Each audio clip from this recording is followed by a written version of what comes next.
dan juga untuk kita praktekkan nanti kepada murid-murid kita, karena murid kita adalah sebagai dialah pusatnya. Jadi yang kita lakukan ini sebenarnya untuk peserta didik kita, ya. Jadi kami ingin memberikan sesuatu yang sangat berharga.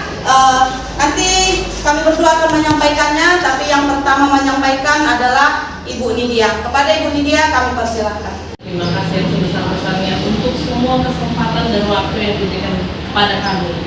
Saya Nidia Putri Kristina Tambunan bersama kolaborasi dengan Ibu Jumaya Simanjuntak, kami ingin menyampaikan sosialisasi terkait budaya positif. Kami berharap ini tidak hanya sekadar pemenuhan tugas kami sebagai CGP, mudah-mudahan ini menjadi oleh-oleh yang manis untuk sekolah. Kita mulai. Yang pertama yang mau saya bahas adalah pengantar terkait budaya positif. Jadi budaya positif itu adalah kebiasaan baik. Kebiasaan baik di sekolah untuk mewujudkan tujuan merdeka belajar, mencapai profil pelajar Pancasila. Kemudian dalam perjalanannya di sekolah, para siswa diharapkan mampu menjadi insan yang beriman, bertakwa kepada Tuhan Yang Maha Esa dan berakhlak mulia, berkebinekaan global, gotong royong, mandiri, menalar kritis dan kreatif. Kemudian nilai-nilai tersebut dapat kita wujudkan manakala ada motor atau penggerak dalam suatu sekolah yang dapat melaksanakan budaya positif dan disiplin positif bagi siswa dan keteladanan yang ditunjukkan oleh guru. Nah, sebelum lanjut ke sini, saya ingin kita memberikan pendapat menurut Bapak Ibu, beda atau samakah dia antara budaya positif dengan disiplin positif? Ada yang bisa kasih pendapat? Menurut Bapak Ibu, beda atau samakah dia budaya positif dengan disiplin positif? Beda atau sama? Budaya positif dengan disiplin positif, bedakah dia atau sama? Seharusnya beda. Seharusnya beda. Baik, benar, beda. Jadi budaya itu kan sudah jadi kebiasaan.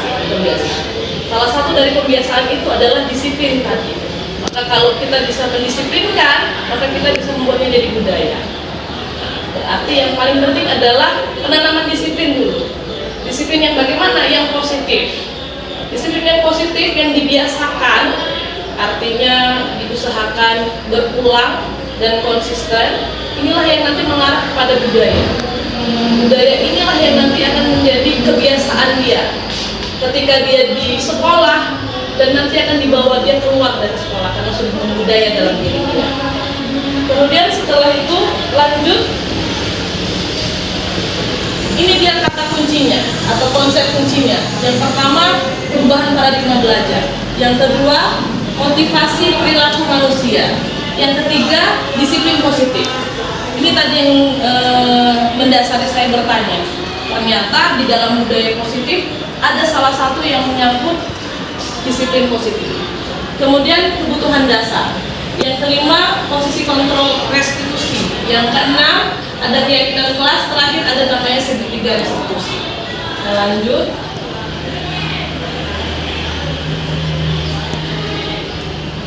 Yang pertama, perubahan paradigma belajar. Paradigma itu adalah kerangka berpikir. Nah, paradigma belajar dipandang sebagai pandangan umum tentang bagaimana proses belajar terjadi.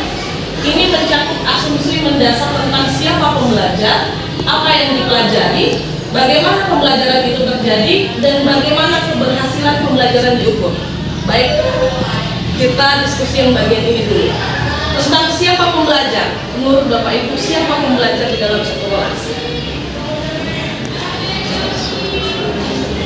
Ya Bu, siswa. Apakah hanya siswa saja?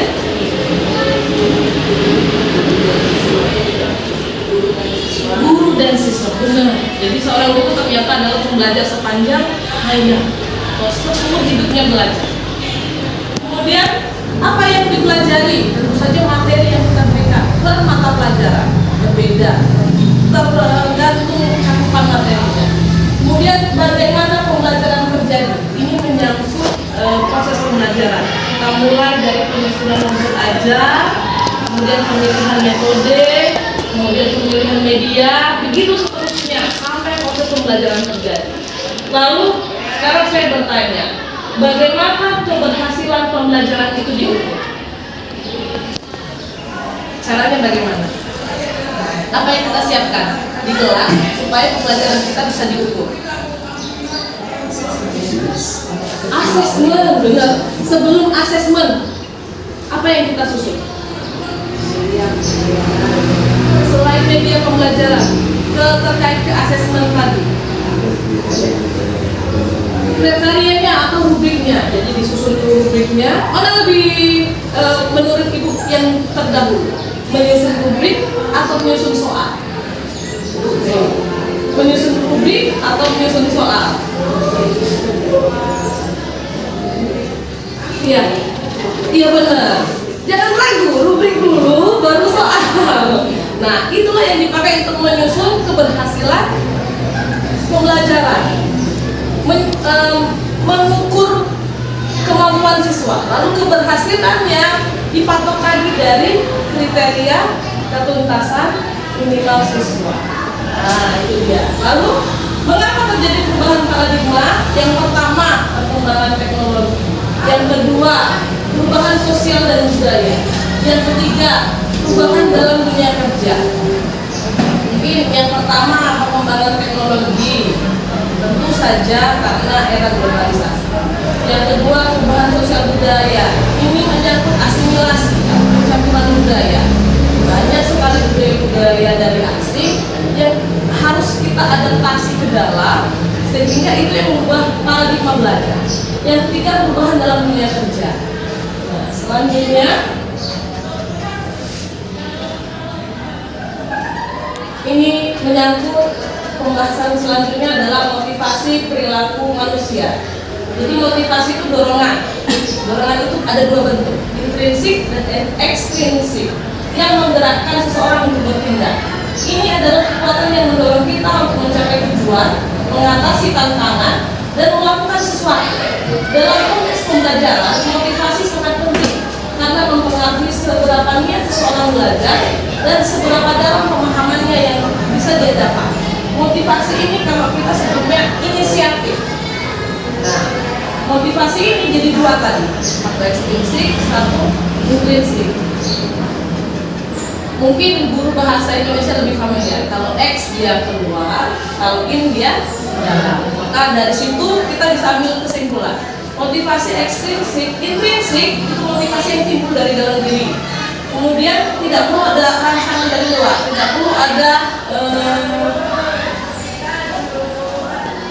sesuatu dari luar, yang dari dalam diri seseorang itu sudah cukup untuk mendorong dia atau menimbulkan dia atau menyebabkan dia melakukan sesuatu. Kemudian yang kedua, motivasi ekstrinsik, eksternal atau eksternal, atau motivasi yang berasal dari luar, yang dimana mengacu kepada motivasi yang mendorong seseorang untuk melakukan berbagai hal dengan tujuan untuk memperoleh hadiah ataupun untuk menghindari konsekuensi negatif. Nah, menurut Bapak Ibu, kita melihat anak murid yang selama ini kita temui setiap hari, mana yang sering muncul?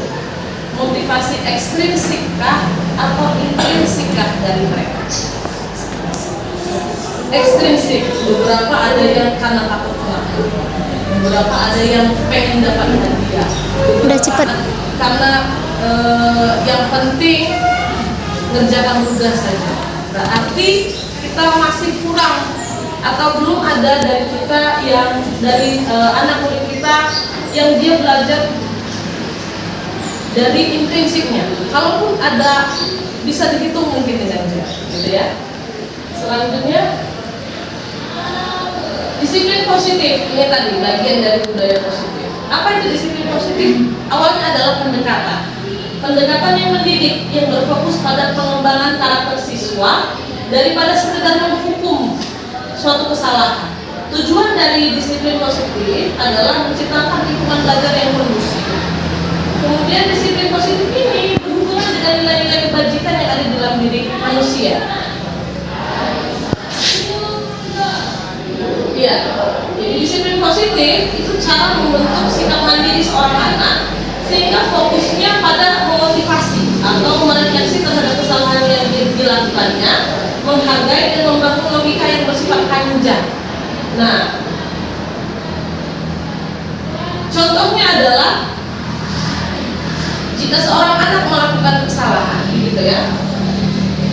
Jika kita menimbulkan sifat pesimis pada anak, maka itu bukanlah pendisiplinan. Pendisiplinan yang seharusnya adalah kita memberikan solusi jangka panjang kepada anak. Kemudian kalau membiarkan anak itu melakukan apa saja, itu juga bukan pendisiplinan. Pendisiplinan positif yang dikatakan adalah kita mengkomunikasikan apa harapan kita, apa aturannya, dan mana batasannya. Kemudian respon spontan apabila anak itu melakukan kesalahan sebagai ganti hukuman, itu juga bukan pendisiplinan. Pendisiplinan yang diharapkan, yang kami tawarkan adalah yang pertama, hubungan saling menguntungkan antara kita sebagai pengasuh dengan anak itu, melihat kondisinya. Kemudian mengajarkan anak tentang keterampilan sepanjang hidup, lalu meningkatkan kompetensi dan kepercayaan dirinya menghadapi tantangan, lalu keramahan, rasa empati, kesopanan kita, dan hak asasi dia yang kita junjung tinggi. Kemudian selanjutnya, ini nilai-nilai kebajikan. Nilai-nilai kebajikan itu nilai-nilai yang disepakati bersama, lepas dari suku, bangsa, agama, bahasa maupun latar belakang. Nilai-nilai kebajikan ini pada institusi dan organisasi dapat berbeda, tapi semuanya memiliki tujuan yang mulia. Nilai-nilai kebajikan itu ada, kalau kita mengenalnya ada nilai-nilai sosial, ada nilai-nilai moral, yang beberapa bisa saya tampilkan di depan dalam tabel itu. Ada peduli, rajin, integritas, rasa hormat, dan yang lain. Gitu ya. Jadi nilai-nilai inilah yang memicu kita untuk menanamkan disiplin positif. Nilai-nilai inilah yang mendasari kita bertindak dalam menanamkan disiplin positif.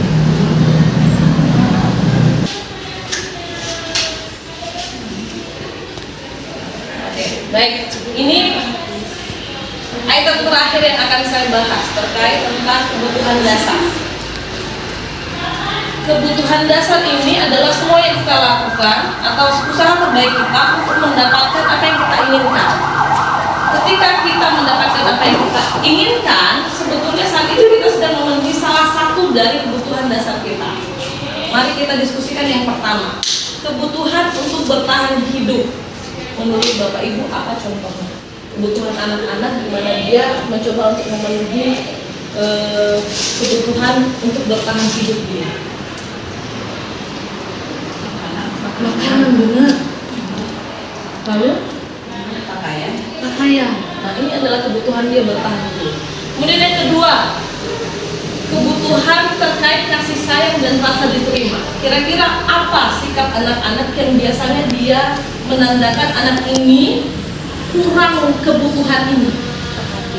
Nah, dia cari perhatian. Kemudian bentuk dia cari perhatian di kelas biasanya bagaimana Bapak Ibu? Sama Bapak Ibu?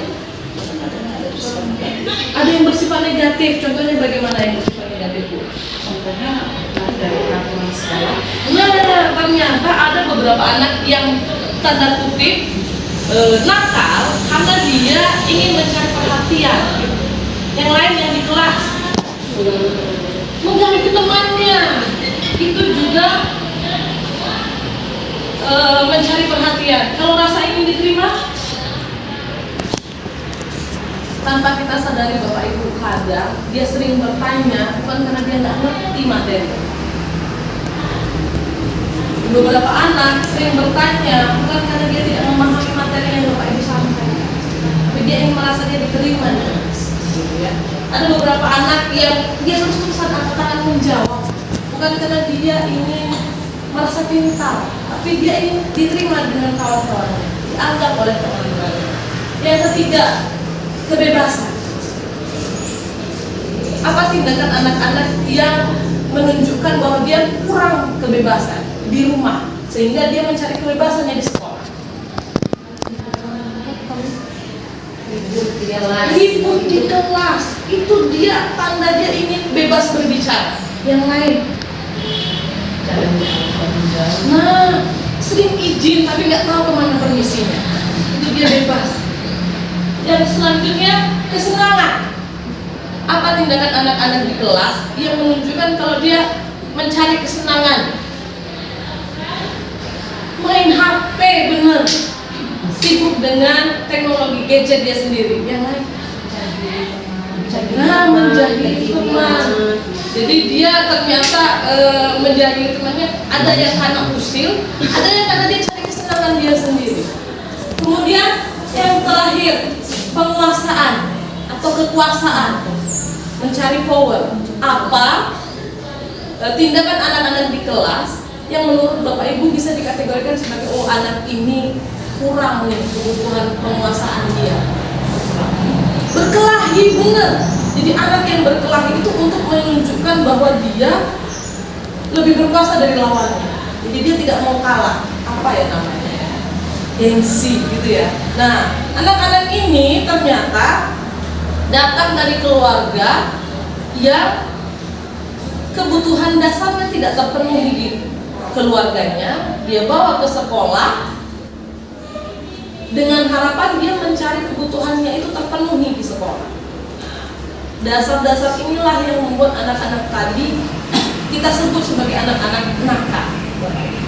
Nah, menurut Bapak Ibu, selama ini bagaimana Bapak Ibu menghadapi anak-anak ini? Bisa cerita? Untuk anak-anak yang tidak sarapan misalnya pagi, untuk yang mapel pagi deh, yang masuk pagi, kira-kira anak itu di kelas sikapnya seperti apa kalau dia tidak sarapan? Tidak fokus. Lalu bagaimana Bapak Ibu menanggapinya? Selama ini yang Bapak Ibu lakukan kalau melihat anak seperti itu bagaimana? Dinasihatin, dikasih sarapan. Baik sekali Mbak Endang. Berkomunikasi dengan orang tua. Mungkin ada beberapa orang tua yang memberikan anak itu jatah jajan yang agak banyak karena dia tidak sempat memberikan sarapan, sehingga ketika anak sampai ke sekolah yang difikirkan dia hanya jajan bukan belajarnya, gitu ya. Kemudian untuk yang kasus kasih sayang dan rasa diterima tadi, anak-anak yang sering bertanya berkali-kali di sekolah, di kelas Bapak Ibu, bagaimana cara Bapak Ibu menanggapi anak-anak tadi? Adakah dari Bapak Ibu yang kadang menggebu di dalam hati, kok dia lagi ya? Kalau sudah seperti itu, biasanya Bapak Ibu bagaimana?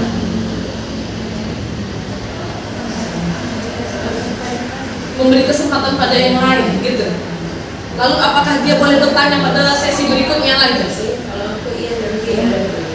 Oh. Iya besok setelah temannya sibuk, dari tadinya ada ngobrol proses.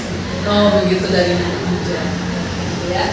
Kemudian anak-anak yang sering mencari kebebasan, anak-anak yang ribut di kelas, begitu ya. Itu kan rata-rata tuh di kelas. Menurut Bapak Ibu, selain marah dan ngomel, biasanya apa yang Bapak Ibu lakukan di kelas? Hah? Dipanggil berdua, diselidiki bagaimana maunya gitu ya. Oke. Terus? Atau cuma sekedar gitu? Apakah itu sudah cukup untuk membuat dia diam?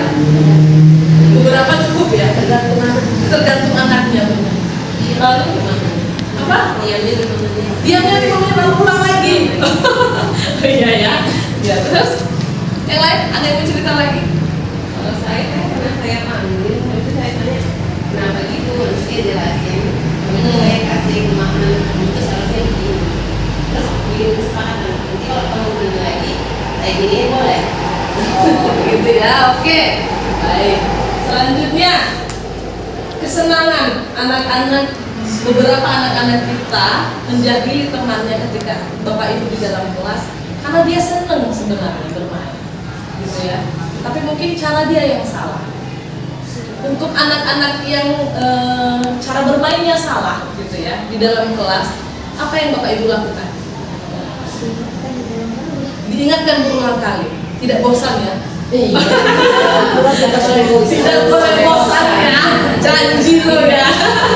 Oke, terakhir untuk anak-anak ini biasanya tingkat-tingkat tinggi nih, kelas-kelas 9 yang egonya sudah mulai tinggi, yang temperamennya sudah mulai kelihatan, ya kan? Nah, untuk anak-anak ini yang kadang hanya karena kesenggolnya sedikit ajak berantem gitu. Bapak Ibu yang wali kelas, adakah dari Bapak Ibu yang memiliki pengalaman seperti ini sebelum dilempar ke guru BK kelas 9? Bapak Ibu yang kelas 9, wali kelas 9. Ibu Ratna, Pak Ventus, coba sebentar. Agak baik ya. Baik-baik itu. Kelas 7, ada nggak yang sering berantem? Ada. Menurut Ibu? Oh, si pemahaman lah. Dia bahwasannya status dia dengan yang lain itu semua sama. Oke. Soal SMP. Jadi nggak ada yang lebih hebat, nggak ada yang lebih kecil. Nah, diberikan pemahaman sama Ibu Desi. Terus Bapak Ibu yang mantap, mantap Bu. Khususnya wali kelas juga ya Bu? Oh iya, wali kelas 8 menurut Ibu sama Bu Endah. Ada nggak wali kelas 8 yang anak-anak kelas 8 dari mata wali kelasnya yang kayak bandel-bandel sih, yang jahil, yang lebih berantem deh, kita bahas yang power ya, yang lebih berantem hanya karena menunjukkan bahwa aku ingin berkuasa di kelas gitu. Gak ada. Oh baik semua ya.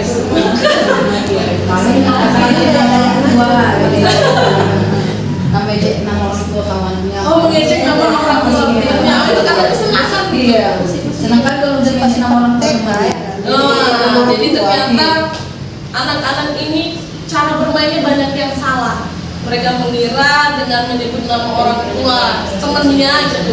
Mereka sudah memulai permainan gitu. Sebenarnya itu kan masuk ke punya nilai kebajikan yang dilanggar gitu ya. Nah sekarang coba kita dengarkan dari Ibu guru BK kita.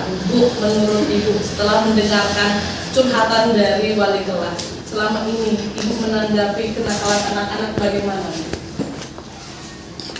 Kalau dikatakan kenakalan anak-anak, sebetulnya anak-anak itu tidak ada yang nakal. Nah, kata guru BK gak ada yang nakal. Iya.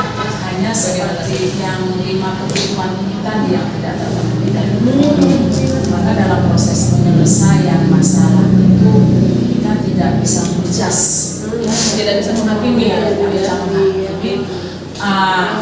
Kalaupun ada itu bermasalah, kita cari latar belakangnya dulu. Oke.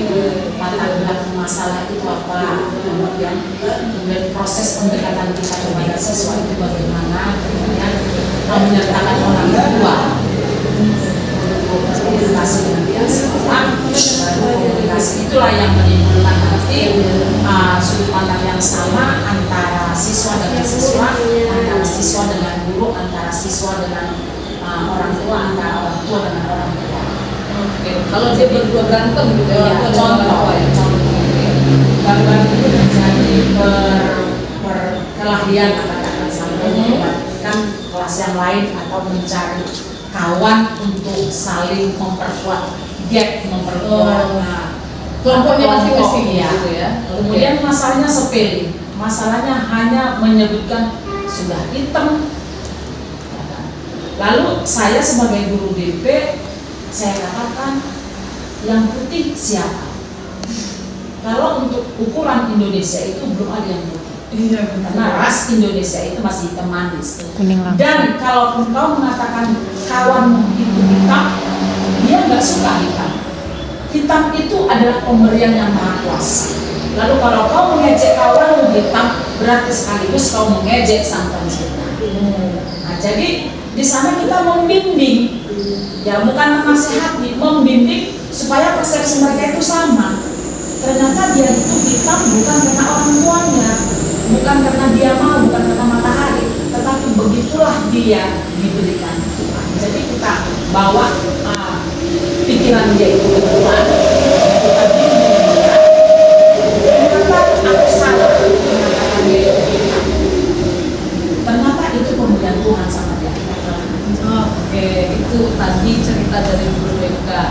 Kita ke tata usaha deh. Berarti selama ini ibu melihat anak-anak dari kacamatanya ini tata usaha. Adakah dari Bu Rati kadang berpikir, oh ya anak itu nakal. Jadi anak yang nakal menurut Ibu Rati itu yang bagaimana? Anak yang nakal itu menurut saya sih orang saya yang pasti di rumah kuliah, orang tua, tapi kalau latihan kayak seperti itu di sekolah. Oke, jadi ternyata menurut tata usaha pun atau tenaga administrasi pun di sekolah kita berpendapat bahwa anak-anak yang nakal yang sering terlihat oleh mereka adalah anak-anak yang kekurangan kebutuhan dasarnya sebagai manusia, gitu ya.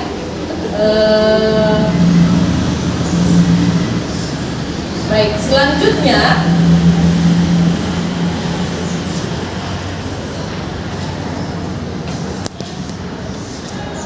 untuk yang kebutuhan dasar ini, beberapa dari kita pernahkah memasukkan unsur ini ke dalam penyusunan modul ajar kita? Misalnya untuk anak-anak yang sering bermain, adakah dari kita memilih metode di mana anak-anak itu diberikan waktu untuk bermain? Kemudian untuk kebebasan, adakah dari kita pada saat penyusunan modul ajar ini memberikan ruang kepada anak-anak itu untuk bebas berbicara? Ada yang bisa kasih pendapat? Modul ajar yang Bapak Ibu susun, adakah dari modul ajar itu yang dalam pembelajaran tadi kita memberikan ruang pada mereka untuk bebas berbicara? Biasanya Bapak Ibu melakukan itu di bagian mana? Langkah-langkah pembelajaran. Oke. Pada saat kegiatan apa di kelas yang bisa Bapak Ibu tawarkan kepada teman-teman, ceritakan kepada teman-teman, pada saat ini, pada bagian ini, kegiatan ini saya memberikan kebebasan mereka berpendapat. Biasanya Bapak Ibu lakukan dalam bentuk apa? Diskusi. Kira-kira kalau dalam bentuk diskusi di kelas Bapak Ibu, berapa banyak dari mereka yang mau berbicara? 5 orang. Untuk biasanya untuk memicu mereka berbicara lagi, apa yang Bapak Ibu lakukan? Apa pun? Nyanyi bersama. Oke, terus menyanyi bersama. Yang lain untuk memancing mereka berbicara lebih banyak, gitu kan? Kadang cuma 5 orang. Presentasi. Jadi ternyata presentasi adalah salah satu cara kita bagaimana kita memberikan waktu atau ruang yang sangat luas untuk anak berbicara. Untuk anak-anak yang tadi kebebasan dia bentuknya lari sana sini gitu. Kira-kira teknik apa yang Bapak Ibu lakukan di kelas sehingga anak ini mempunyai keleluasaan untuk bergerak? Apa ya?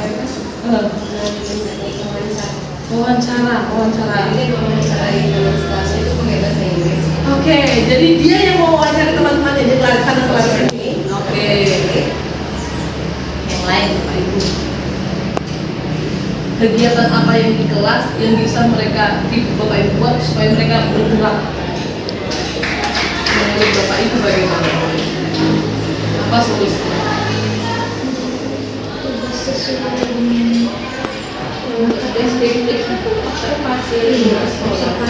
Observasi lingkungan sekolah. Jadi ada tindakan di mana Bapak Ibu memberikan kesempatan pada anak-anak observasi gitu ya.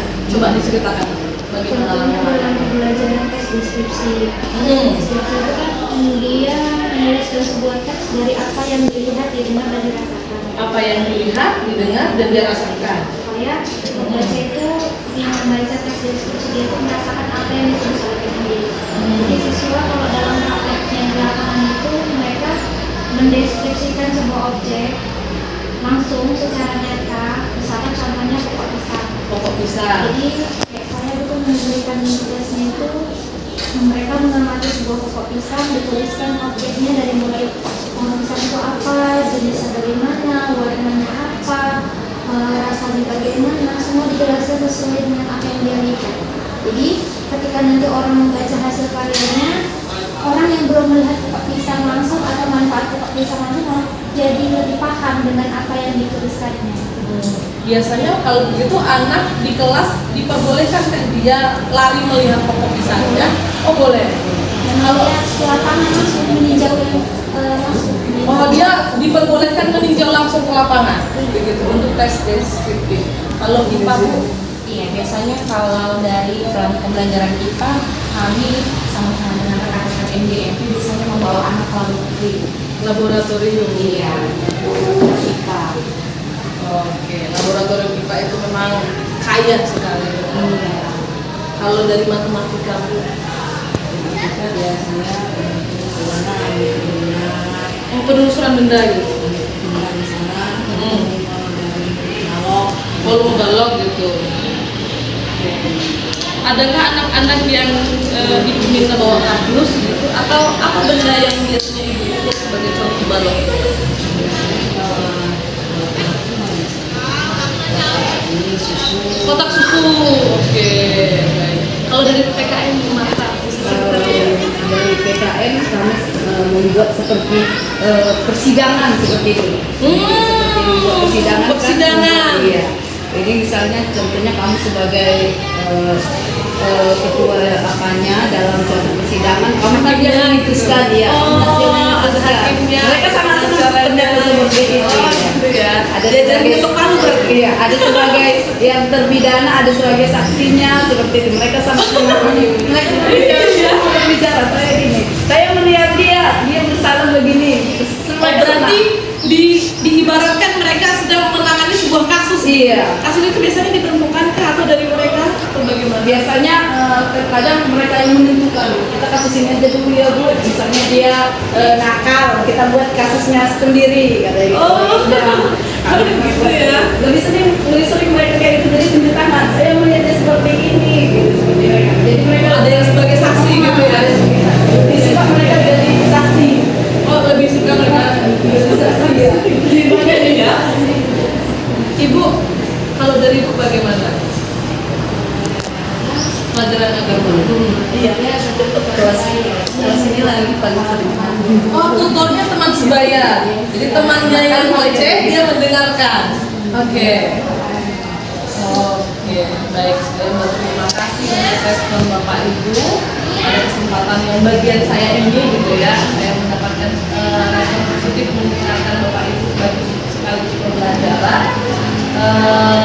Dari sini kita mungkin mudah-mudahan sama-sama sepakat bahwa memang anak-anak yang nakal itu adalah anak-anak yang bukan karena dia jahat ya, karena anak kebutuhan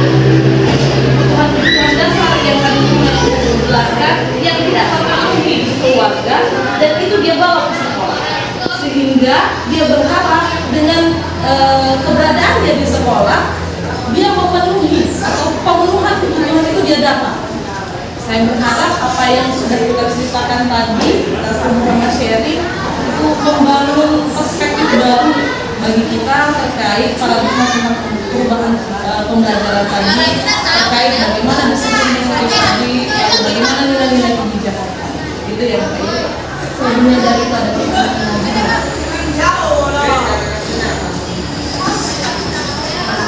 Pas, baik. Terima kasih. Saya lanjut dengan teman saya ya. Terima kasih. Jadi tadi sudah ada 4 konsep. Karena yang mau kami jelaskan ini ada 7 konsep Bapak Ibu. Jadi konsep yang kelima adalah posisi kontrol restitusi. Jadi kalau dikatakan posisi kontrol ini, posisi kita sebagai guru pada saat menangani kasus murid, gitu ya. Di manakah letak posisinya? Kita lihat satu persatu. Satu, penghukum. Jadi menggunakan hukum fisik atau verbal untuk mengendalikan perilaku. Jadi ada misalnya nih murid kita yang melakukan kesalahan tidak sesuai dengan nilai-nilai kebajikan tadi, maka biasanya guru posisinya di sini menghukum. Dengan apa? menghardik atau menunjuk-nunjuk atau dengan melukai perasaan secara verbal ataupun secara fisik. Kau ya, terlambat aja kau. Kita sudah menunjuk-nunjuk, ditambah lagi verbal yang bisa menyakiti murid. Akhirnya apa? Murid tidak akan menemukan sendiri solusinya bagaimana. Dia akan semakin down. Kemudian yang kedua, pembuat merasa bersalah. Jadi membuat siswa merasa bersalah atas tindakannya. Contohnya ada nih siswa kita yang terlambat aja kerjanya. Guru dengan nada lembut mengatakan, kamu terlambat aja kerjanya. Dia dengan nada lembut tapi membuat si siswa akan merasa bersalah. Akhirnya apa? Siswa akan gagal. Dia akan down juga. Dia merasa, oh aku tidak bisa membuat wali kelasku seperti ini. Oh aku terlambat terus ya. Guru dengan dia akan bernada lembut tapi isinya sangat membuat siswa merasa kecewa dengan dirinya sendiri.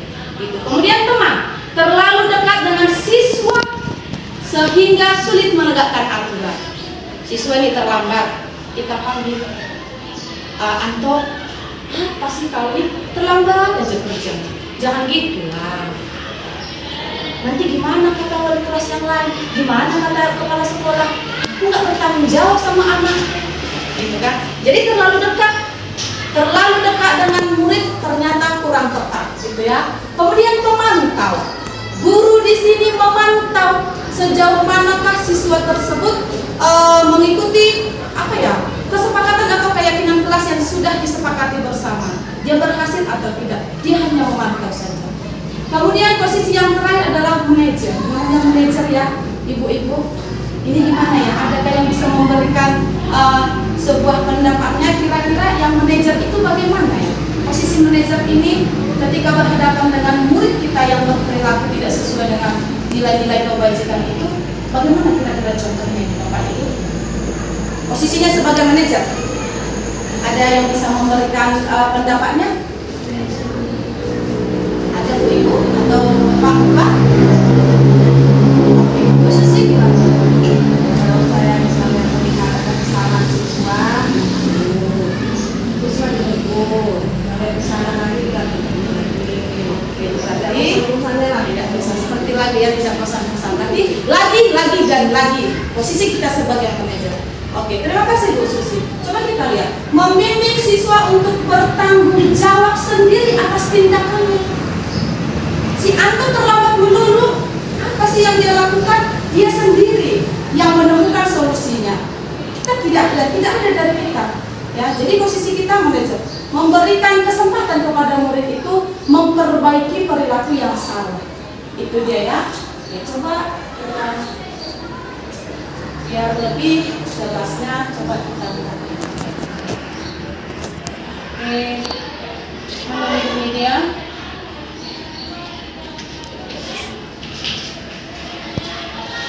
Jadi di sini ada sebuah video yang saya menontonnya tuh merinding saya sebenarnya, karena dari posisi kontrol tadi hampir semua saya pernah lakukan. Beberapa tahun saya jadi guru, hampir semua pernah saya lakukan. Ya, apalagi yang membuat siswa kecewa saya pernah melakukan. Jadi setelah saya mengikuti CEB ini Bapak Ibu, ada pertobatan saya sedikit, masih sedikit sih. Jadi kita berharap kita sama-sama bertobat gitu ya, untuk anak didik kita. Kita kan yang kita jadi yang melayani murid kita. Bagaimana murid kita ke depan? Ya, kita yang mengarahkan. Oke. Bisa? Lanjut aja. Nanti videonya bisa kita tonton di berikutnya ya. Oke, coba yang berikutnya. Iya. Kemudian konsep yang berikutnya adalah keyakinan kelas. Nah, kita ini ibu-ibu yang wali kelas sudah sangat paham lah ya keyakinan kelas itu. Jadi keyakinan kelas ini cara membangun budaya positif caranya. Ya, itu makanya di kelas-kelas sudah ada terpampang gitu ya keyakinan kelas, ada yang berapa puluh, ada yang 10, 11 gitu ya. Keyakinan kelas kenapa ada itu? Itu sebagai cara kita untuk membangkitkan budaya positif tadi. Ya. Oke, seperti yang dilakukan Ibu Nidia, sebenarnya ini dia ya. Bukan hanya Bu Nidia, kita yang lain juga sudah mempraktekkan ini. Kita lihat coba ibu-ibu, proses penyusunan keyakinan kelas.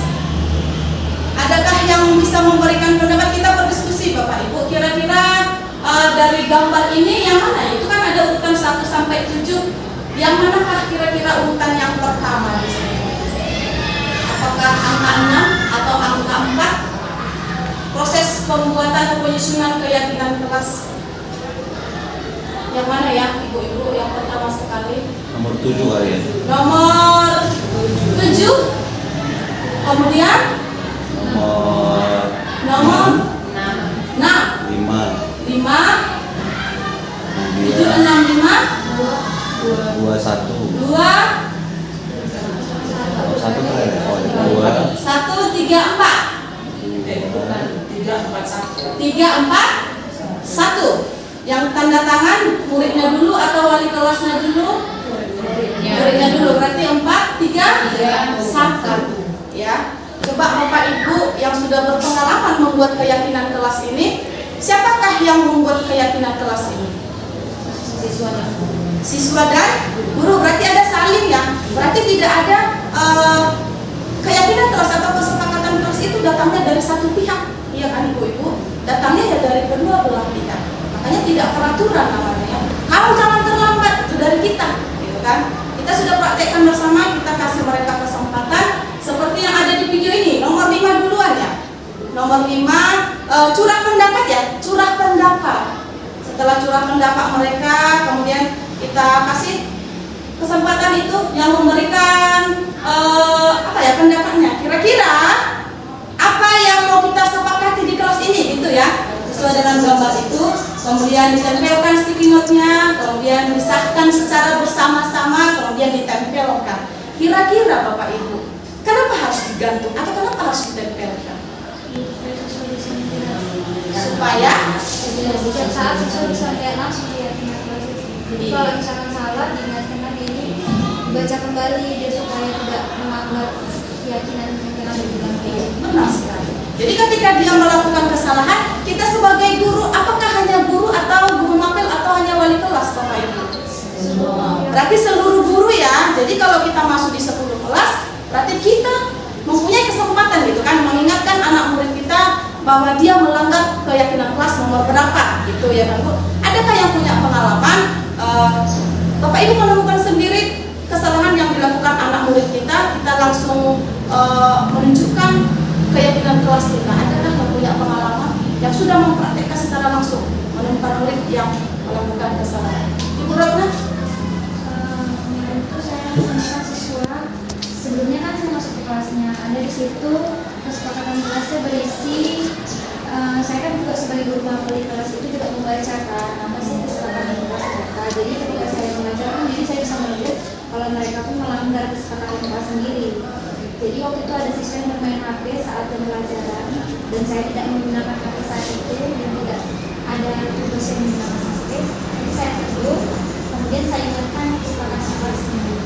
Dan kemudian ada nggak sih saya ingatkan untuk disimpan dan tidak digunakan lagi, karena kan memang tidak boleh dihukum juga kan. Jadi ya cukup diingatkan bahwasanya tidak boleh menggunakan HP saat pembelajaran karena itu kesepakatan yang kalian buat sendiri. Iya, terima kasih Bu Ratna. Jadi karena di keyakinan kelas yang sudah tergantung di kelas itu memang ada dibuat di situ ya, tidak menggunakan.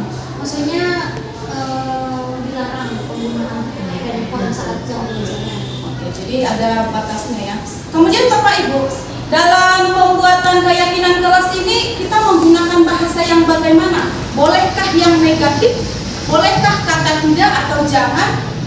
Tidak boleh. Tidak boleh ya Bapak Ibu. Jadi kalau misalnya tidak boleh terlambat, maka kalimat positifnya apa mau dibuat? Datanglah tepat waktu. Datang tepat waktu, betul ya, hadir tepat waktu, hadir juga pulang gitu ya, hadir tepat, pulang juga tepat. Oke, ada lagi nggak Bapak Ibu yang punya pengalaman secara langsung gitu dan sudah menunjukkan bahwa keyakinan kelas itu ada di sini. Adakah Bapak Ibu yang punya pengalaman? Ada Bu. Silakan Bu. Waktu itu saya masuk di kelas 81. Jadi waktu itu kita ada materi diskusi kelompok, kerja kelompok. Saya membebaskan siswa untuk memilih teman kelompoknya, bukan saya menentukan. Tapi ternyata ada beberapa siswa di kelas 81 itu yang mereka ada temannya yang menawarkan diri untuk bergabung dengan kelompoknya, tapi mereka menolak. Mereka mengatakan kami udah cukup, ini aja kami orangnya, memang ini orangnya. Sedangkan dia mau bergabung ke kelompok itu. Kemudian saya baca di keyakinan kelasnya yang terpada di depan, ternyata mereka ada menyepakati di sana berteman dengan siapa saja. Jadi saya simpulkan bahwasannya tindakan yang mereka lakukan itu sudah melanggar keyakinan kelas. Untuk poin yang berteman dengan siapa saja, karena penolakan yang mereka lakukan itu kan sudah melanggar keyakinan itu, karena mereka sudah membatasi siapa saja yang mau bergabung dengan kelompoknya. Jadi saya ingatkan sama beberapa orang itu bahwasannya kalian kan sudah menyepakati sama siapa aja mau berteman, terutama yang di kelas ini. Jadi jangan batasi siapa aja yang mau bergabung dengan kelompok kalian. Saya ingatkan seperti itu Bu. Jadi mereka mengakui mereka melanggar keyakinan kelas dan memperubahinya. Seperti itu. Jadi akhirnya bergabung, boleh bergabung dengan kelompok itu. Oke, jadi kita sadari ya Bapak Ibu, ternyata begitu kuat keyakinan kelas yang ada di kelas itu, begitu kuat pengaruhnya kepada anak murid kita. Saya sendiri sudah mengalami itu. Berkata tidak sopan gitu kan, secara tidak sengaja didorong, keluar kata tidak sopan. Sementara di situ sudah terpampang ya, menggunakan bahasa yang sopan. Ternyata keluar dari mulutnya, dan saya perhatikan, dia langsung sadar sendiri. Saya lihat itu di kelas, tidak perlu saya kasih tahu kelasnya, dia langsung. Jadi saya tahu kenapa kok itu Bu. Nah, begitu kuatnya kan. Jadi memang sangat penting keyakinan kelas ini harus memang kita pampangkan di dalam kelas kita untuk memperbaiki karakter murid-murid kita. Itu ya Bapak Ibu. Oke, kita lanjut ke berikutnya. Oke. Kemudian segitiga restitusi. Segitiga restitusi adalah proses menciptakan kondisi bagi murid untuk memperbaiki kesalahannya. Jadi dia sendiri yang memperbaiki kesalahannya, sehingga karakter mereka lebih kuat ketika kembali ke kelompoknya. Restitusi memberikan kesempatan kepada murid untuk disiplin positif, memulihkan diri dari kesalahan, sehingga memiliki tujuan yang jelas. Dia yang sakit, dia sendiri yang memulihkannya. Hebat sebenarnya. Ya, dia yang sakit, dia sendiri memulihkannya. Berarti tugas kita apa gitu kan? Ada nggak tugas kita ya, Bapak Ibu?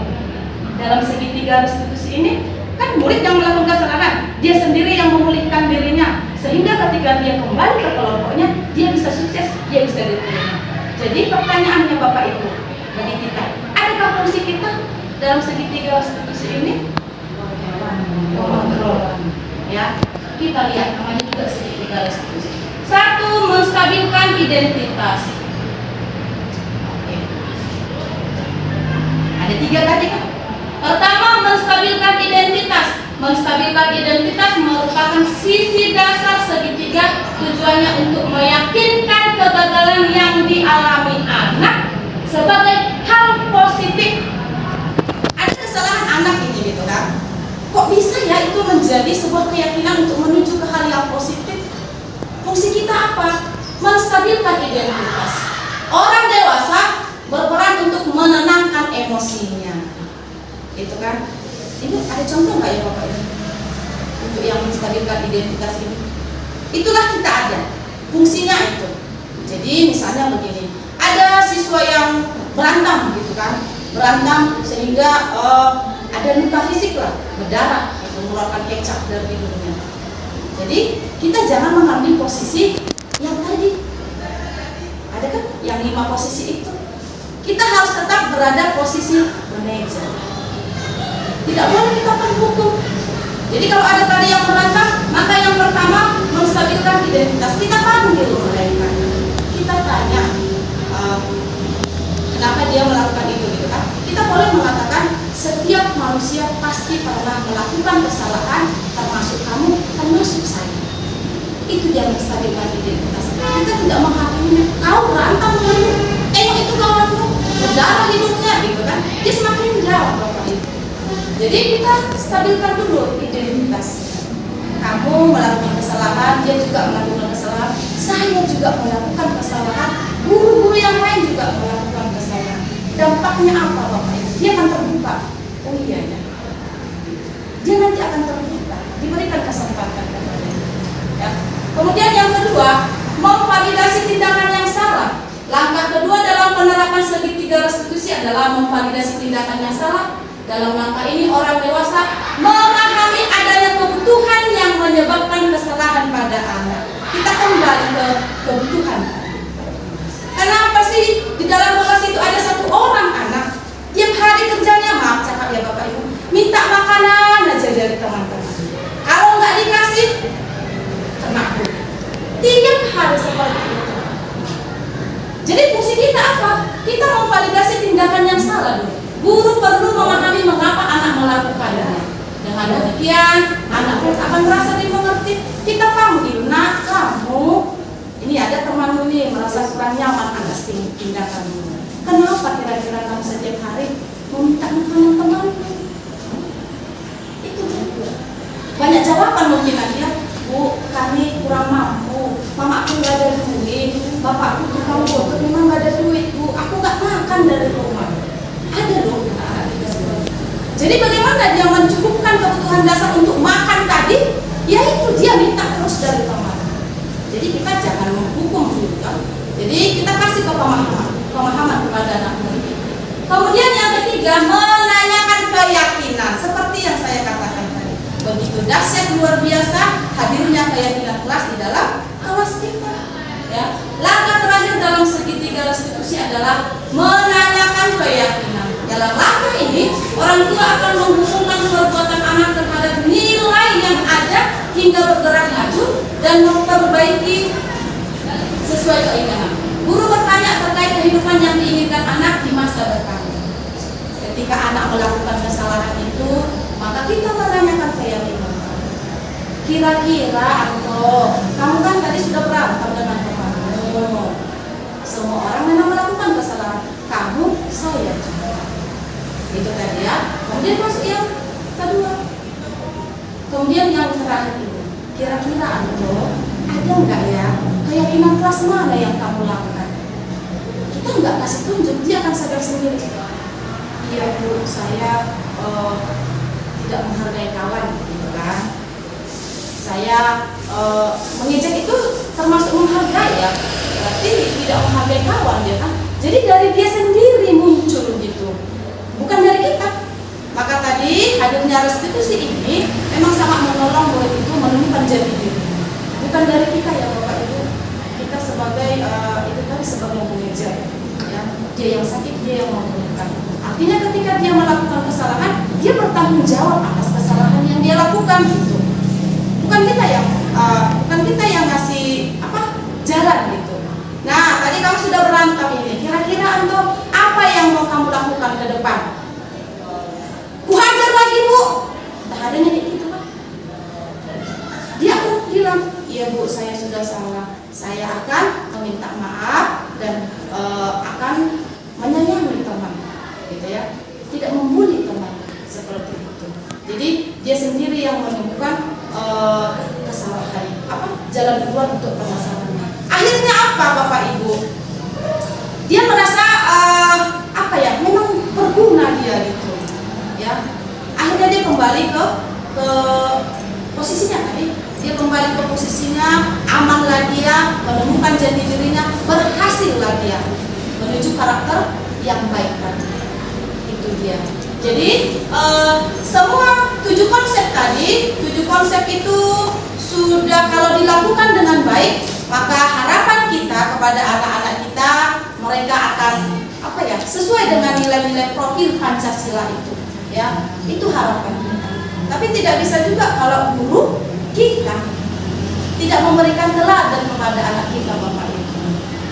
Ya, saya sendiri akui itu. Gimana saya mau jadi teladan? Kadang saya pun mencak-mencak itu masih saya sudah mulai praktekkan ini Bapak Ibu. Semoga menular ke Bapak Ibu yang lain untuk anak-anak murid kita, gitu ya. dengan sadar saya sudah mulai melakukan ini, di aksi nyata kami diminta untuk itu ya, tapi selain aksi nyata itu saya sudah mulai mempraktekkannya itu. Bahkan di rumah pun saya coba itu, walaupun memang nggak berhasil 80%, Bapak Ibu nggak berhasil. Saya praktekkan segitiga restitusi karena dipraktekkan, anak-anak ketawa sebenarnya karena nggak terbiasa gitu kan. Ya kita biasa sini, kenapa kamu gitu kan, langsung.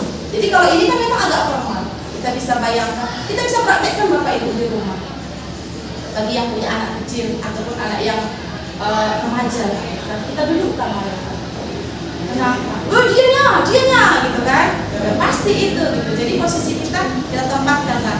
Jangan kita harus dia kok gitu kan. Saya sudah mulai praktekkan Bapak Ibu. Memang enak kalau berhasil, sangat enak. Hanya butuh kesabaran kita, ya. Oke.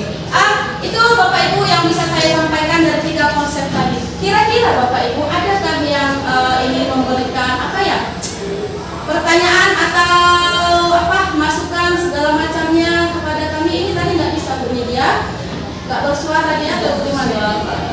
Bersuara. Nadanya mana? Suaranya ini mana? Masuk ke ini.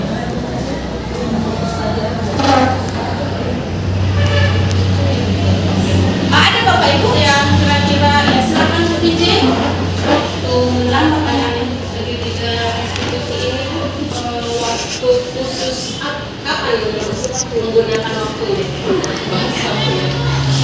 Pas saat ibu mengajar itu atau setelah mengajar lalu menggunakan waktu khusus? Kemarin itu memang yang saya praktekkan langsung itu, kita lihat dulu kira-kira masalahnya besar atau tidak. Kalau dicek ini mungkin pada saat itu bisa kita masukkan. Tapi kalau misalnya besar, kita bawa ke tempat khusus, ya, supaya dia pun akan mengeluarkan semua. Kalau mungkin dalam mereka, jadi dia akan mengeluarkan sendiri. Jadi tergantung pada susah. Kalau tergantung saya pun untuk segitiga restitusi tadi memang itu kami laksanakan. Cuman waktu untuk melakukan itu tidak bisa 5 menit. Iya, bisa habis waktu ya Iya. kan. Karena kita harus mendengar dulu apa tuh pesan mereka, ya kan? Nggak mungkin kita lebih banyak sebagai pendengar. Setelah mereka, contohnya ada setelah mereka mencurahkan semua isi hatinya, sini pun mencurahkan isi hatinya, sudah kita cari lagi, kita tanya lagi mereka. Tadi sudah kau utarakan isi hatimu apa masalahnya? Kau pun sudah. Dari pertikaian kalian ini, adakah yang merasa beruntung? Kita tanya, adakah yang merasa beruntung? Tentu murid itu ada lah Bu, tentu ada. Atau mungkin nggak ada Bu. Nah, kalau dikatakan nggak ada Bu, karena sama-sama salah. Oke. Kemudian kita sebagai penengah dalam arti kata entah sama dengan yang tadi ya. Manusia tidak ada yang sempurna. Manusia berhak membela diri. Siapa itu berhak membela diri. Tapi dengan jujur tunjukkan salahmu di mana. Kita bimbing dia, kita minta dia untuk mengungkapkan salah dia itu di mana. Kau berhak membela diri. Oke, bela sebanyak-banyaknya. Tapi tidak mungkin ada pertikaian kalau tidak ada. Kalau semuanya sama, pasti ada yang berbeda. Kita tanya dia. Nah, jadi untuk segitiga restitusi itu, kalau untuk memasukkan itu ke dalam jam pelajaran, saya kira kurang tepat. Nah, karena kalau kita masukkan itu ke jam pelajaran itu sebatas nasihat. Nah, hanya mengingatkan. Namun apa yang di hati anak murid itu sepenuhnya tidak curhat dia sama kita, sepenuhnya tidak jujur dia memberitahukan, hanya supaya masalahnya selesai sesaat itu saja.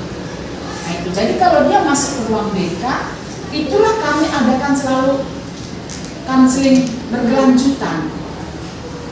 Nah, Jadi menurut Ibu lebih tepat menanganinya itu guru lokal pada saat itu atau guru BK aja? bisa guru mata pelajaran bisa, tetapi bukan dimasukkan di jam pelajaran. Nah, ada sarannya kan jam kosong ya kan, tidak ada jam gitu. Untuk menciptakan hubungan yang saling terbuka, ya oke, 4 orang tadi atau muridnya tadi dipanggil, dijadikan sahabat. tidak dijadikan sebagai terdakwa. Jadikan sahabat bisa di jam manapun bisa, asal tidak dimasukkan di jam pelajaran. Itu saya.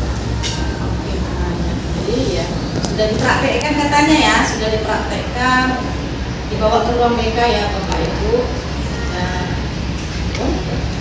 Dan kalau yang saya alami sendiri kebetulan kemarin itu hanya memang mengucapkan kata yang memang harusnya tidak diucapkan pada saat saya mengimbal kemarin itu. Jadi ya memang saya panggil berdua gitu kan. Memang saya tinggalkan sebentar, kemudian saya panggil keluar.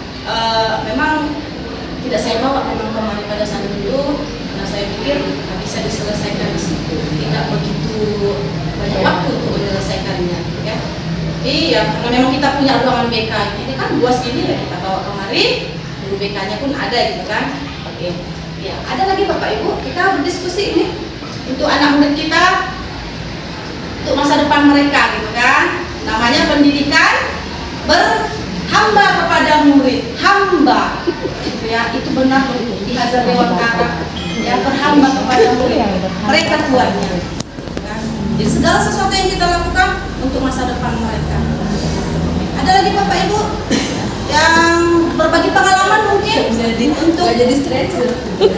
ya, karena banyak yang kita alami ya, kita lihat perilaku-perilaku yang melanggar gitu kan dari anak didik kita. Mungkin ada yang bisa berbagi pengalaman yang berhubungan dengan segi tiga restriksi ataupun dari segi apa ya, posisi kontrol kita. Adakah yang mau berbagi? Adakah yang pernah menempatkan posisinya sebagai penghukum? Atau adakah Pasti pernah. ya pasti pernah ya? Pasti pernah. Oke, coba silakan dulu Bu Desi yang pernah memposisikan dirinya sebagai penghukum. Bukan hanya Bu Desi, saya juga. Iya, saya juga ya, nanti emosi ya. Jadi kalau di kelas itu, kalau saya mengajar, ada beberapa siswa itu memang bervariasi tingkatnya, yang memang membuat kita guru itu kadang memang emosi kita. Ada yang suka menjawab-jawab dulu, bukan menjawab sesuai dengan jawaban yang diharapkan, menjawab-jawabi. Itu ada yang seperti itu. Ada yang sibuk mencagili temannya. Ada yang sudah kita minta untuk menulis apa yang sudah kita jelaskan pun dia tidak mau. Jadi terkadang saya ini sudah berusaha untuk bagaimana mengingatkan dan untuk mengontrol emosi, jangan sampai saya marah, tapi tetap juga tidak berkenan gitu sama si anak itu. Jadi alhasil muncul emosi saya panggil ke depan, saya berdirikan. Karena saya berpikir waktu itu mungkin dengan cara seperti ini dia bisa berubah. Seperti itu Bu. Nah saya waktu itu ya sebagai penghukum, karena saya hukum dia berdiri di depan kelas. Ternyata ya setelah dari situ kurang efektif Bu. Dia tetap mengulanginya lagi. Iya. Untuk pertemuan berikutnya tetap masih seperti itu.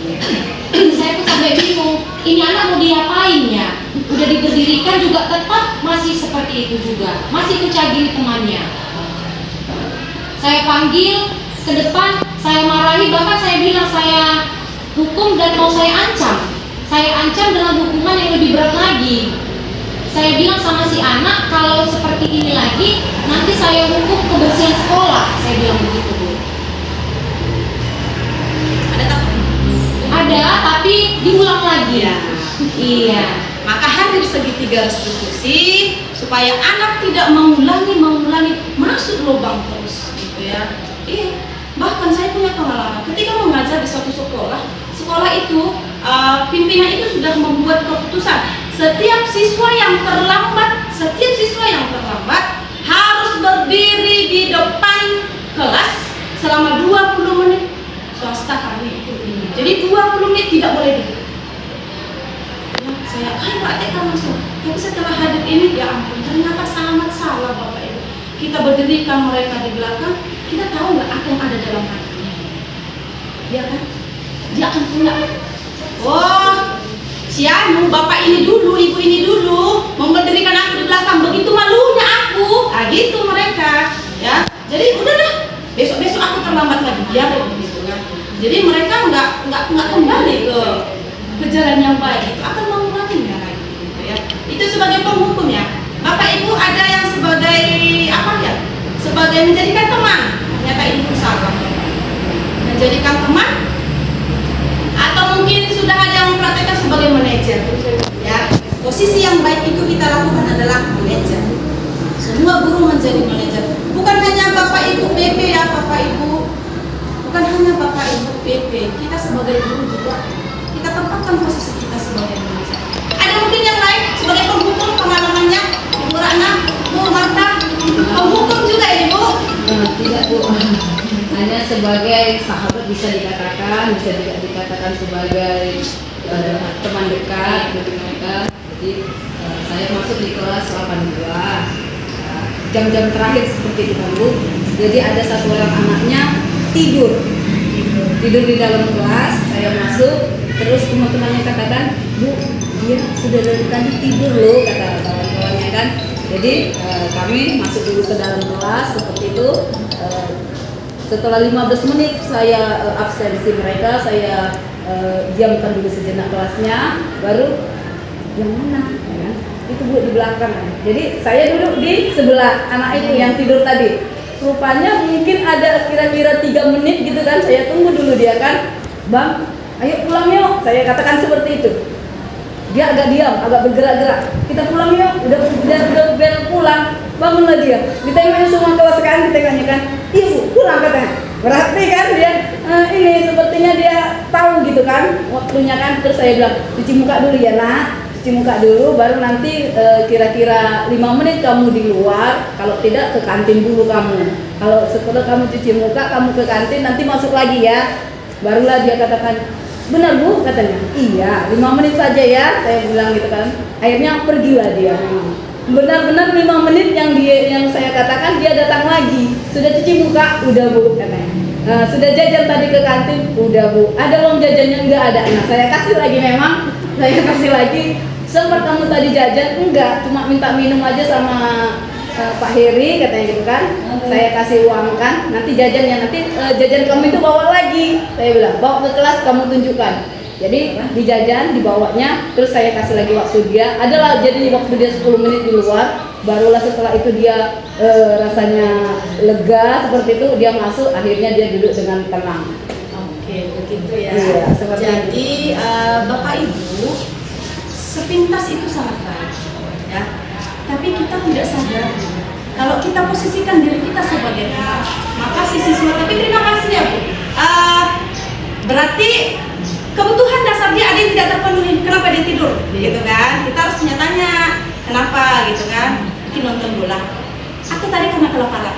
Karena kelaparan, dibilang tadi. Iya. Kebutuhan dasar yang pertama tidak tercukupi ya kan? Perut tidak kenyang, akhirnya tidur gitu kan? Iya. Jadi sepintas sangat baik ya, kita kasih kebebasan gitu kan. Tapi Bapak Ibu, ketika dia nanti suatu saat akan bertemu dengan guru yang lain, maka itu tidak akan dipraktekkan, dia akan kembali melakukan kesalahan. Yang mengerti aku hanya Bu Marta kok, gitu. Kalau kita tempatkan posisi kita sebagai teman, maka itu dampaknya kepada anak didik kita. Dia akan melihat guru ini, oh begini, guru ini begini. Jadi sepintas memang bagus ya. Tapi untuk ke depan memperbaiki karakter dia ternyata tidak berhasil. Dia akan kembali melakukan ya. Sebagai teman tadi ya, sebagai teman ya kan? Tapi di lain hari kemudian dia nggak seperti itu. Waktu saya masuk pertama kali lah di kelas mereka. Selanjutnya tidak lagi ya. Iya. Karena sudah pernah ibu kasih uang jajan ya. Dia merasa ada rasa malu gitu ya. Ada rasa mengecewakan Bu Marta. Ketika Bu Marta masuk, aku kok tidur ya? Dia mengecewakan. Nanti kalau aku tidur nanti Bu Marta jadi kecewa lagi gitu kan. Nah, ada lagi Bapak Ibu sebagai posisi apa? Bu Nopira sebagai posisi apa? Pernah Bu Nopira orangnya lembut ya. Posisi membuat merasa bersalah pernah nggak ya Bapak Ibu? Merasa pernah nggak ya membuat posisi kita sebagai apa ya? Membuat yang melakukan kesalahan itu jadi merasa aku bersalah. Ada? Waktu siswa tidak mengerjakan tugas PR di rumah, saya membuat dokumen sebagai penghukum berarti. Sebagai penghukum. Saya membuat dokumen kesepakatannya kalau tidak mengerjakan 10 soal berarti harus mengutip sampah plastik yang ada di lapangan sekolah itu sebanyak 10. cari sampah plastik, kemudian untuk mereka saya baru buang di depan mata saya gitu. Kemudian karena mereka sudah dihukum seperti itu, jijik dan di sekolah kayak gitu kan Bu, besok jadi nggak mau untuk menjadi sampah lagi. Dan ada juga memang yang masih bandel nggak mengerjakan tugas, mereka langsung tahu apa hukumannya kalau nggak mengerjakan tugas, itu sampah Bu, langsung pergi. Terus mereka mencari, bahkan kadang lebih dari 10. Jadi saya sangat terbantu gitu, jadi terbantu sampah di lapangan itu terbantu karena mereka juga. Iya ya, jadi sebagai penghukum ya. Ada yang memukul lagi? Sudah berkurang lah, Nggak berkurang. karena mereka Tapi juga nggak mau megang kotak-kotak itu juga nggak mau gitu. Jadi ya mau nggak mau dikerjakan. mau tidak mau ya. Berarti berhasilkah 100% untuk memperbaiki karakter dia? Tidak 100%. Nah itu ya kan, jadi tidak berhasil. Karena memang posisi kita itu tadi ya, memang sangat dibutuhkan manajer buat kita. Ya, Pak Pentus pernah sebagai apa Pak? Sebagai manajer? Nggak pernah. Sebagai apa Pak? Sebagai teman, sebagai teman. Ya. Susi sebagai malaikat. Sebagai malaikat. Susi pernah menempatkan posisi sebagai apa? Sebagai penghukum pernah. Semua pernah juga ya. Selaku Susi yang lembut pernah juga melakukan semuanya ya. Penghukum harus didatangi orang tua lagi. Oh, sampai pernah Bu Susi di demo bawa kapak. Iya, nyambut kapak. Bawa apa gitu? Enggak bawa. Emosi dan marah. Bawa emosi dan marah gitu ya. Karena saya pernah melihat Bapak Ibu mengajar di SMA, karena anaknya tidur ditegur gurunya, besoknya bapaknya datang bawa kapak. Itu saya lihat secara langsung. Memang bukan saya di kelas itu, bapak-bapak yang menegur dia. Besoknya bapaknya datang bawa kapak. Guru laki-laki apalah melerai gitu, dibawa ke Bapak Ibu. Dia tidak melukai fisik, tapi melukai perasaan. Ya, dilukai perasaannya, lapor ke bapaknya, besok bawa kapak. Memang datang Bapak Ibu bawa kapak, itu enggak sih, gitu ya. Jadi ya itu fisik verbal gitu kan. Kalau menyakiti hati mereka, tidak menemukan jati dirinya. Gitu ya. Ada lagi Bapak Ibu yang memberikan, atau apakah kita sama-sama ingin menjadi manajer bersama-sama? Iya ya Bapak Ibu, luar biasa. Karena kan kita punya anak di rumah gitu kan. Semoga guru-guru anak kita juga ya bisa menjadi manajer gitu kan. Sehingga anak kita ya di rumah pun kita perhatikan. Ternyata di sekolah pun memang benar-benar diperhatikan. Ya, kita sebagai manajer di sana, gurunya juga sebagai manajer, sama anak didik kita di sini gitu ya. Ya kita tempatkanlah posisi kita dengan baik dan benar, sehingga anak-anak kita bertumbuh berkarakter dengan baik sesuai dengan profil pelajar Pancasila gitu ya. Oke, nggak ada lagi ya Bapak Ibu ya. Oke, jadi mulai besok mungkin kita sudah bisa praktek segitiga restitusi ya. Ya, enak Bapak Ibu kita praktekkan segitiga restitusi ya. Tapi memang awalnya akan lucu ya, karena memang kita nggak biasa mempraktekkannya. Saya sudah praktekkan, saya panggil anaknya, dia malu-malu. Itu dia udah keluarkan secara langsung gitu. Ya memang malu-malu ya. Bayangkan Bapak Ibu, sanggupkah kita mengatakan, iya nak, setiap manusia melakukan kesalahan, nggak apa-apa kamu melakukan kesalahan. Harus kita ucapkan gitu. Harus, tapi nggak tega gitu ya. Enak kali kau bikin masalah, aku juga gitu kan. Ya kita apalah, merendahkan hati kita gitu ya, untuk supaya dia lebih bagus lagi ya. Beberapa puluh tahun ke depan dia akan mengingat kita. Oh ibu ini dulu buat aku, waktu itu segitiga restitusi, ditempatkan aku seperti ini. Oh ibu ini dulu menghukum aku, dibilangnya aku kayak gini. Dia akan ingat Bapak Ibu. Jadi dia akan terjun nanti ke kesalahan yang berkali-kali ya. Oke Bapak Ibu, kalau tidak ada lagi yang ingin disampaikan silakan mesti jadi 5 peran guru itu bagaimana? Apakah harus kita hilangkan total dari seorang sosok guru atau boleh tapi tidak sepenuhnya atau gimana? kalau bisa memang hanya manajer. Iya. Hanya manajer supaya dia kembali ke posisinya. Manajer saja ya. Memang nggak bisa secara langsung kita jadi pelan-pelan saja, pelan-pelan saja.